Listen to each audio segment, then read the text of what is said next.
급등이냐 추가 하락이냐, 이번 주와 오늘 굉장히 중요한 구간이고요. 시나리오와 대응 방법에 대해서 자세하게 다룰 예정입니다. 꼭 끝까지 보시고 4월달과 그리고 남은 25년 시장 그 흐름을 챙겨가시기 바랄게요. 먼저 상승이냐 하락이냐, 이 시나리오에 있어서 각각의 경우에 어떤 흐름을 보고 있는지부터 체크할 필요가 있습니다. 먼저 상승 시에는 반등 시 남아있는 상승 여력이 크다. 이건 25년에 여전히 큰 상승이 나갈 수 있음을 의미합니다. 그리고 추가 하락이 나왔을 때 이때는 대응 후에 아래에서 재매수하는 전략이다. 하지만 중요한 건 뭐냐면 이 각각의 경우 모두 대응 방법은 다르지만 대응에 의해서 모두 수익이 가능한 구간이라는 거죠. 이해가 안 되실 수 있지만 여기에 대해서 뒤에서 자세히 한번 설명을 드리겠습니다. 그리고 상승 시에는 반등 시 강한 흐름이 예상이 된다. 이 점도 체크하시면 좋을 것 같아요. 자, 먼저 지금 매크로적으로 봤을 때 긍정적인 부분과 부정적인 부분을 먼저 나누어서 생각을 해볼게요. 먼저 긍정적인 부분은 현재 안정적인 미국 경제입니다. 고용이 지금 괜찮죠. 그리고 GDP 성장률 2.4% 나왔어요. 컨센서스 예상치 2.3%보다 잘 나왔다. 일단 미국 경제는 성장 중이다. 그렇다면 침체가 없다는 쪽에 무게를 둘 수 있는 것이고요. 이것이 이미 주가에 반영이 되었을 가능성. 그렇다면 4월 2일 관세 불확실성에 의해서 큰 게 나온다면 찍고 갈 수 있는, 폭락 유도하고 올릴 수도 있는 그럴 가능성도 존재한다. 시나리오 경우의 수는 뒤에서 말씀을 드리겠습니다. 그리고 2018년 관세 전쟁 때 그 일기 사례, 이걸 우리가 볼 필요가 있는데요. 자, 이때입니다. 2018년도 10월달 경부터 하락이 나왔는데, 자, 여기서 추가 하락이 한 번 더 나온 것. 왜 이런 큰 하락이 나왔을까? 먼저 첫 관세 충격으로 인해서 S&P 500 12%가 빠졌습니다. 순수 관세 충격으로 빠진 조정이었고요. 이때는 2018년도 초였다. 10% 정도 하락한 이후에 반등, 그리고 상승. 그리고 공교롭게도 이때 18년 4월달도 반등장이었어요. 4월은 역대 미국 시장에서 나쁘지 않았다는 거고요. 4월달 S&P 500 상승 통계를 봤을 때 2013년부터 2024년까지 총 12번의 4월달이 있었는데 그 중에서 2022년과 2024년, 작년이죠. 대하락장과 상승장 중에 작년 4월달 이 두 번을 제외하면 10번의 4월달이 올랐다. 이건 퀀트적인 분석으로 봤을 때 4월달 상승 확률 최근 10여 년간 83%에 달한다. 4월은 나쁘지 않을 가능성이 높다는 거죠. 일단 첫 번째로. 그런데 트럼프 1기 때 똑같은 관세 충격인데 왜 이때는 20%가 빠졌을까? 문제는 이때 관세 충격에 더해서 플러스 알파가 나왔습니다. 그게 바로 긴축에 대한 예고예요. 금리 더 올린다는 거죠. 연준이 19년도에 금리 더 올릴 거다. 엄포를 놓습니다. 하지만 실제 19년도에 금리를 올리지 않았어요. 오히려 점진적인 금리 인하가 나왔다. 즉 S&P 500 마이너스 20% 정도, 이 정도 나오려면 관세 충격 가지고는 안 되고 플러스 알파가 있어야 된다는 거죠. 그런데 지금 그것이 있냐를 볼 때는 지금과는 다소 다르다고 볼 수도 있다. 현재와 이때의 상황 자체가 약간은 달라 보인다는 거죠. 이렇게 트럼프 1기 때 관세전쟁, S&P 500이 마이너스 20% 하락한 시점에는 관세 불확실성과 연준의 추가 금리 인상 가능성, 엄포가 있었다. 만약에 지금 현재 S&P 500 마이너스 10.5% 고점 대비 빠졌는데요. 이때와 비슷하죠. 여기서 2배, 한번 훅 더 빼는 조정이 나오려면 뭔가 플러스 알파가 있어야 된다. 그럼 그만큼 관세 위험이 초급증을 해야 되는데 4월 2일에 물론 트럼프가 한번 크게 던져놓고 협상을 할 수도 있습니다. 일괄 관세는 매기되 협상 가능성은 열려 있다고 트럼프가 밝혔죠. 크게 뭔가 충격을 주는 척 하면서 저점을 깼다가 다시 들어올릴 가능성, 이건 뒤에서 시나리오 설명을 드릴 거예요. 또는 많은 분들이 우려하는 것처럼 정말 추가 하락이 크게 이 정도까지 나올 수 있을 가능성, 물론 배제할 수 없습니다. 하지만 일단 4월달은 좋은 달이라는 거예요. 일단 2월달, 3월달 두 달 먼저 빠진 상태라는 거죠. 자, 어쨌든 이러한 일기 사례를 봤을 때 추가 플러스 알파가 없다면, 긴축 엄포와 같은 큰 거 한 방이 없으면 지금 수준도 조금 더 뺐다가 올릴 수 있는 가능성은 있다. 그건 상승 시나리오 중에 하나입니다. 그리고 어쨌든 시장이 가장 싫어하는 것이 불확실성인데, 어쨌든 4월 2일에 좋든 안 좋든 그 불확실성은 해소된다. 지금 이날 무엇을 던질지 모르니까 그 불확실성 때문에 시장이 두려워하는 것이지, 실제 던져지면 아, 그렇구나, 불확실성은 적어도 해소가 된다는 겁니다. 그리고 말씀드렸던 4월 계절적 긍정적인 부분, 그리고 곧 4월 중순부터 실적 시즌이 오죠. 그리고 하반기에 감세 시즌으로 넘어갑니다. 실적 잘 나오고 감세로 넘어갈 수 있는 모멘텀, 이런 것들이 있다면 상승에 대한 가능성도 분명히 생각해 볼 수 있다는 거죠. 반면 부정적인 부분입니다. 현재 S&P 500 200일 이평선 돌파를 못했죠. 자, 여기입니다. S&P 500이 실적 장세에서 200일 이평선을 계속 지지받는 경향이 있는데 여기를 깼을 때는 바로 V자로 들어 올렸었다. 하지만 이번에 V자 반등 후 여기서 멈추고 투매가 나왔죠. 이 흐름 자체는 좋지 않습니다. 이 부분은 분명 좋은 것은 아니다. 그리고 지금 시장이 크게 반전하기 위해서는 금리가 내려가고 경기가 확장돼야 되는데 그게 전제입니다. 근데 OECD 경기선행지수 G20 경기 확장이 다소 축소는 됐다. 이건 최근에 경기 둔화 우려와도 연결이 되는데 이게 경기 침체로 연결되는 건 아닙니다. 일단 100 이상 확장 국면에 여전히 들어가 있고요. 그리고 또 하나, 트럼프 입장에서 봤을 때는 내년에 중간 선거가 있죠. 그렇다는 이야기는 굳이 올해 시장을 너무 띄웠다가 정작 선거 때 조정이 나오는 것보다는 조금 지금 눌렀다가 뒤에서 올리는 이런 가능성도 생각해 볼 수 있기 때문에 이건 트럼프 입장에서 생각해 볼 때 부정적인 부분일 수 있다. 하지만 이게 상승이든 하락이든 어떤 경우든 결국 수익 전환이 가능하다. 이 방법을 뒤에서 말씀드릴 거예요. 긍정이든 부정이든 모든 시나리오에서 모두 수익 기회가 있다는 부분, 이게 핵심이다. 결국 트럼프 1기 사례, 그리고 불확실성의 해소 4월 2일, 그리고 4월달 양호했던 계절적 요인, 이런 것들을 봤을 때 여기에 근거해서 이 시나리오들을 점검해 보겠습니다. 일단 보시다시피 매크로 환경은 충분히 긍정적이죠. 다만 주가 흐름의 문제다. 자, 그럼 각각 상승과 부정 시나리오 살펴보겠습니다. 먼저 상승 시나리오는 지금 두 가지에서 약 세 가지 정도, 메인으로 보는 건 두 가지입니다. 이거는 상승이 앞으로 25년도에 얼마나 남았느냐, 상승 기간으로 차이가 나타날 거예요. 자, 이 상승 시나리오가 발생하려면 전제 두 가지가 필요하다.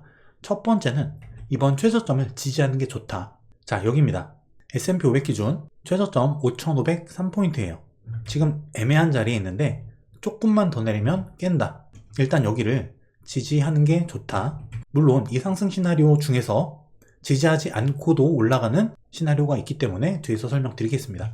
그리고 두 번째 전제는 S&P 500 200일선 재돌파예요. 자, 여기서 200일선 맞고 떨어졌는데 저점 지키면서 여기까지 재탈환을 하면 굉장히 상승 시나리오가 명확해진다. 하지만 일단 저점만 지키더라도 경우의 수는 많이 줄어듭니다. 이 경우에는 지금 손실 복구는 물론 추가 수익 전환이 충분히 가능하다.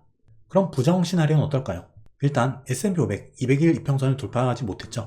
그리고 지금 하락의 움직임이 강하게 나타나고 있는데 하락 시나리오일 경우에는 저점 기준, 현재 기준이죠. 자, 여기를 깨고, 즉 여기서부터 최소 5에서 10% 정도 마이너스 조정이 진행될 가능성을 보고 있다. 하지만 이 부분도 대응 후에 저점권 재매수를 통해서 하락해도 수익 전환이 되는 방법이 있습니다. 자, 그리고 상승 시나리오 두 가지 중에서 이 두 가지를 깔끔하게 맞추고 가면 가장 좋은데, 베스트인데 그게 아니더라도 최저점을 이번에 살짝 깨더라도 4월 2일에 충격 여파 운운하면서 충격을 주고 저점 깨면서 들어 올리는 이런 시나리오도 가능합니다. 자, 이건 저점을 깨더라도 다시 여기 올라탄다는 이야기예요. 이건 일단 여기서 저점 깰 때 대응했다가 추가 하락이 계속 나가느냐 아니면 여기 다시 올라타느냐, 이 두 가지에서 결판이 나겠죠. 다시 올라타서 지지받으면 재매수 가능하다. 관세 충격 겁주고 올리는 패턴입니다. 저점 깨도 상승 가능한 시나리오, 그 한 가지고요. 이 상승과 하락, 긍정과 부정 시나리오의 그 차이는 상승 시에 메인 종목을 잘 선택해서 수익을 극대화하는 것, 그리고 하락 시에도 부정 시나리오일지라도 대응 후 저점 재매수를 통해서 수익화하려는 방식의 차이다. 결국 수익은 난다. 만약에 상승 시나리오로 긍정적으로 가게 된다면 낙폭 과대 기술주가 시장을 주도할 가능성이 높다고 보고 있습니다. 자, 손절을 했는데 손실이 났는데 어떻게 이것이 수익으로 전환이 되는 걸까? 이건 제 멤버십이나 수강생분들은 다 아실 겁니다. 그리고 제 유튜브를 꾸준히 잘 봐오신 분이라면 아실 거예요. 테슬라 매수평단 170달러, 그리고 맥점 160달러 이탈했을 때 손절 말씀드렸죠? 이때 마이너스 6% 손절, 그리고 나서 여기 140달러 부근 맥점 재매수 말씀드렸습니다.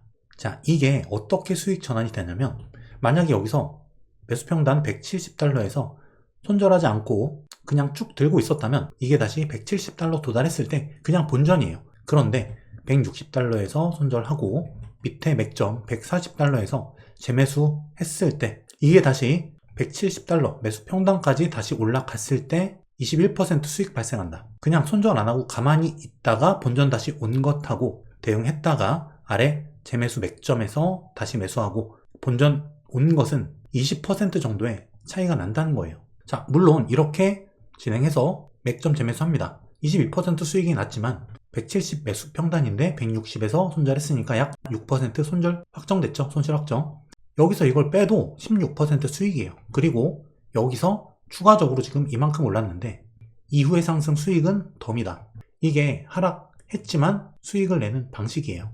그래서 긍정과 부정 시나리오 모든 경우에서 수익 기회가 있다는 말씀을 드리는 겁니다. 물론 이 부정 시나리오로 갔을 때 중요한 거는 그 아래 맥점이 어디냐를 잡아내는 것이겠죠.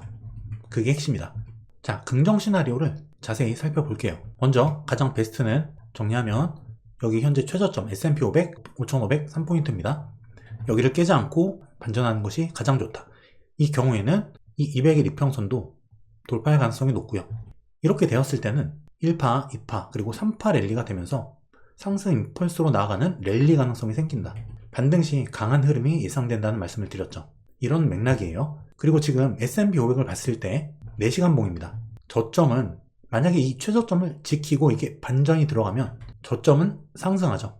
반면 RSI 저점은 하락했다. 이게 뭐냐면 히든 상승 다이버전스예요. 이거는 일반적으로 우리가 알고 있는 상승 다이버전스보다 신뢰도가 높은 패턴이다. 여기서 반전이 되면 히든 상승 다이버전스로 강하게 반등이 나올 수 있다. 물론 이거는 저점을 지켜준다는 전제가 필요한 거예요. 이게 저점을 깨면 히든 상승 다이버전스는 무효화된다. 자, 정리하면 확인할 사항 1차 저점을 지지하는 것, 이건 S&P 500과 나스닥 모두 보시면 됩니다. 2차로는 200일 이평선을 재돌파하는 것. 만약에 이런 긍정 시나리오로 갔을 때 반등이 강한 종목은 낙폭 과대 기술주가 될 가능성이 높다고 보고 있고요. 3파 초입에 위치해 있는 종목을 선택한다면 강한 랠리를 얻을 수 있다. 두 번째, 부정 시나리오입니다. 부정 시나리오는 일단 이 저점을 깨는 거예요. 깼을 때는 두 가지 경우의 수가 나뉩니다. 뭐냐면 추가 하락이 크게 나오는 것, 여기서부터 마이너스 5에서 10% 정도 추가 하락이 나오는 것, vs 긍정 시나리오 중 하나, 뭐냐면 살짝 깼다가 다시 들어 올리는 겁니다. 이게 가능한 이유는 뭐냐면, 이 시나리오도 가능한 이유가 뭐냐면 실제 2018년도 4월 2일인데요. 이때도 공교롭게 저점 4월 2일인데 이때도 찍고 올렸었다. 지금 4월 2일에 불확실성 해소가 되면서 큰 거 먹이면서 투매를 유도하고 그 다음 협상 가능하다 운운하면서 좋은 말로 구슬리는 그런 형태. 그때는 여기를 재돌파해서 지지시에 매수가 가능하다. 이거는 저점 깼을 때도 상승 가능한 시나리오 한 가지입니다. 즉 저점을 깼을 땐 두 가지인 거죠. 부정 시나리오 하나, 긍정 시나리오 하나. 어쨌든 부정 시나리오로 갈 가능성이 있기 때문에 저점을 깼을 때는 각자의 방식대로 대응을 하고 저점에서 재매수하는 것, 저점 맥점을 찾아야겠죠. 또는 주가가 며칠 내로 올라타면 이때 재매수. 이 두 가지는 저점 이탈 후에 다시 여기를 재돌파하냐 마냐 이것으로 결정이 된다. 이것을 확인하면 된다. 그리고 올라타지 못하고 리테스트 후 빠지거나 그냥 빠지거나 하락했을 때는 저점권에서 맥점 확인 후에 재매수 들어가면, 자, 테슬라 손절했지만 22% 오히려 수익이 났던 것처럼 같은 방식의 수익 전환이 가능하다. 오늘 굉장히 중요한 얘기고요. 오늘 내용 여러 번 반복해서 보시면서 꼭 숙지하시기 바랄게요.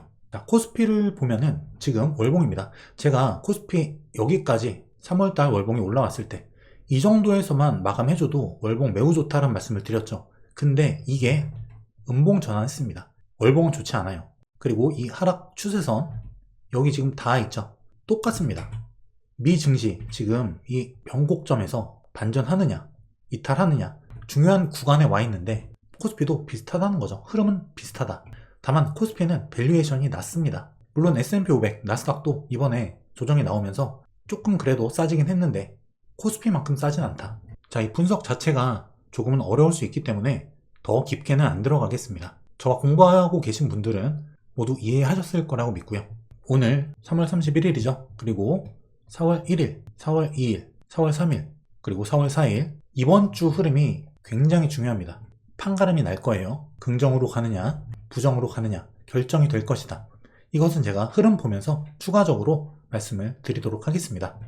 대응 잘 하시고 어떤 경우라도 모두 수익이 가능하고 수익 기회가 있는 시장이라는 것. 이것만 알면 지금 당장 하루 이틀에 승부 보는 게 아니라면 반드시 수익 전환된다.